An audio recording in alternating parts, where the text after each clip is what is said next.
ঈদের সিনেমা মুক্তির দৌড়ে শেষ ধাপ পেরিয়ে গেল চলচ্চিত্র রাজনীতি। বিনা কর্তনে সেন্সর ছাড়পত্র পেয়েছে ছবিটি। আর এই ছবিটির মধ্য দিয়ে 1 বছর পর বড় পর্দায় আসছে শাকিব খান অপু বিশ্বাস জুটি। বিয়ের খবর প্রকাশিত হবার পর রাজনীতি মুক্তির প্রতীক্ষায় থাকা শাকিব অপুর প্রথম সিনেমা। গত 1 বছর আলোচনায় ছাড়া আর কোথাও ছিলেন না অপু বিশ্বাস, না চলচ্চিত্র, না শুটিং, না পর্দায়।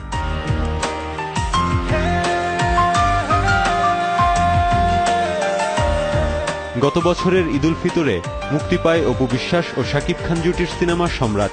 তারপর থেকেই পর্দায় অনুপস্থিত জনপ্রিয় এই জুটি। আসছে ঈদুল ফিতরে হয়তো ভাঙতে পারে এই বিরতি। ঈদের সিনেমা হিসেবে মুক্তি পেতে পারে চলচ্চিত্র রাজনীতি। এরই মধ্যে ছবিটি পেয়েছে সেন্সর ছাড়পত্র।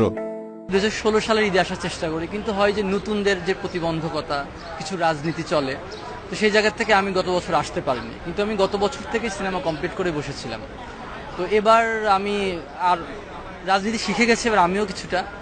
তো এবার রাজনীতির জবাব রাজনীতি দিয়ে দিব, আমি আশা করছি এবার ঈদে। ছবিতে আরো অভিনয় করেছেন আনিসুর রহমান মিলন, সাদেক বাচ্চু, শহীদুল আলম সাচ্চু, আলিরাজ, অমিত হাসান সহ অনেকে। জাতীয় চলচ্চিত্র দিবসে এফডিসিতে রাজনীতির ফার্স্ট লুক পোস্টার উন্মোচন করেন নায়ক রাজ রাজ্জাক। ওই পোস্টারে নতুন লুকে দেখা যায় শাকিবকে। দ্বিতীয় পোস্টারে তার সঙ্গে হাজির হন অপু।